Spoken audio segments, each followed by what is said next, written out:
नेपाल की सड़कों पर उतरा जेन ज़ी आंदोलनकारियों का जत्था महज 2 दिनों में सत्ता पलट चुका है। प्रधानमंत्री ओली सहित सारा राजनीतिक आला कमान इस्तीफा दे चुका है। कई मंत्रियों को बुरी तरह पीटने की घटना भी सामने आई। आंदोलन ने हिंसक रूप भी अख्तियार कर लिया।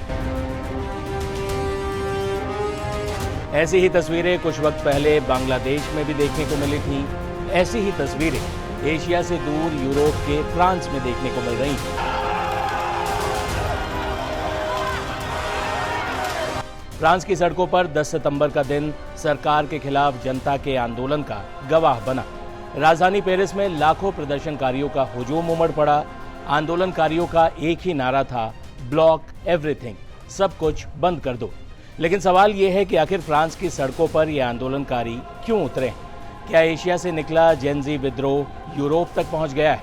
फ्रांस के इस राजनीतिक संकट और जन आंदोलन के पीछे की वजहें क्या हैं? पहले ये समझते हैं। बता दें कि लगभग 1 साल में फ्रांस के 4 प्रधानमंत्री बदल चुके हैं। जनता के प्रोटेस्ट से चंद घंटे पहले ही प्रधानमंत्री फ्रांसवा बायरू ने अपना इस्तीफा सौंपा था। दरअसल सरकार ने 2026 का जो बजट पेश किया था उसमें 43.8 बिलियन यूरो की कटौती का प्रस्ताव रखा गया था। दरअसल सरकार ने 2026 का जो बजट पेश किया था उसमें 43.8 बिलियन यूरो खर्च कम करने का प्रस्ताव था। ये कटौती जन खर्चों में होनी थी, यानी हेल्थ केयर से लेकर शिक्षा, पेंशन और जन सुविधाओं पर। मकसद था फ्रांस का आर्थिक घाटा कम किया जाए, लेकिन इसके लिए निशाने पर जनता को ले लिया गया। लिहाजा इस बजट पर फ्रांस की जनता ने ऑनलाइन विरोध दर्ज कराना शुरू कर दिया। बाइकॉट, अवमानना और एकता के नारे ट्रेंड होने लगे। लेफ्ट विंग की पार्टियां भी इस कैंपेन में शामिल हो गईं।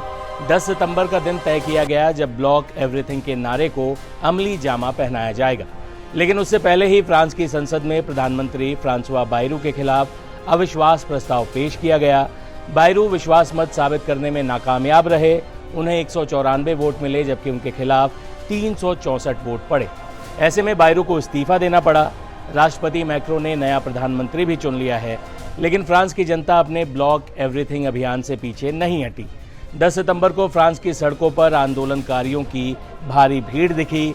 आंदोलनकारी हिंसक भी हुए और कई जगहों पर तोड़फोड़ और आगजनी की खबरें भी आई।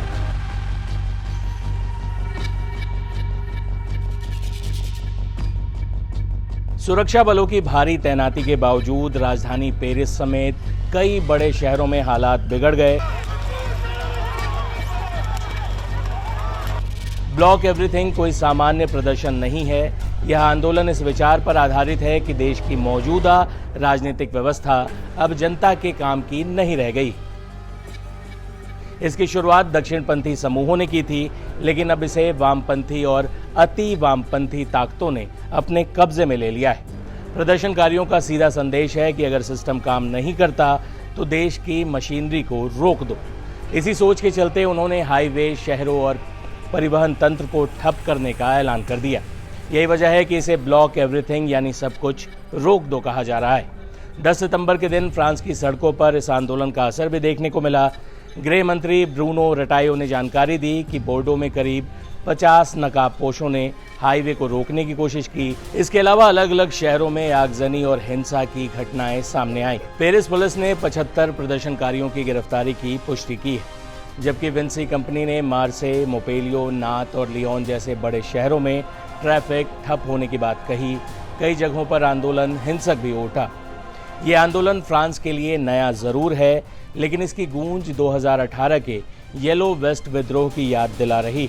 उस समय भी ईंधन और पेट्रोल की बढ़ती कीमतों से नाराज जनता सड़कों पर उतरी थी और विरोध धीरे धीरे राष्ट्रपति मैक्रो की नीतियों के खिलाफ बड़े जन आंदोलन में बदल गया था। इस बार भी हालात कुछ वैसे ही दिख रहे हैं। कुल मिलाकर राष्ट्रपति इमैनुअल मैक्रो की कुर्सी जन आंदोलनों से लगातार हिल रही। नेपाल जैसी घटना अगर फ्रांस में भी हो जाए तो आश्चर्य नहीं होना चाहिए। हालांकि अगर ऐसा होता है तो ये दुनिया के लिए शुभ संकेत नहीं होंगे, क्योंकि इन तमाम आंदोलनों में बस एक ही कमी, उस रास्ते की जो महात्मा गांधी ने दिखाया था पूरी दुनिया को, अहिंसक आंदोलनों का रास्ता। जैसे ही जन आंदोलन हिंसक हो उठते हैं वो बदनाम हो जाते हैं, अपने मकसद से भटक जाते हैं। उम्मीद है ये बात नेपाल के आंदोलनकारी भी समझेंगे और फ्रांस के भी, और साथ ही भविष्य के आंदोलनकारी।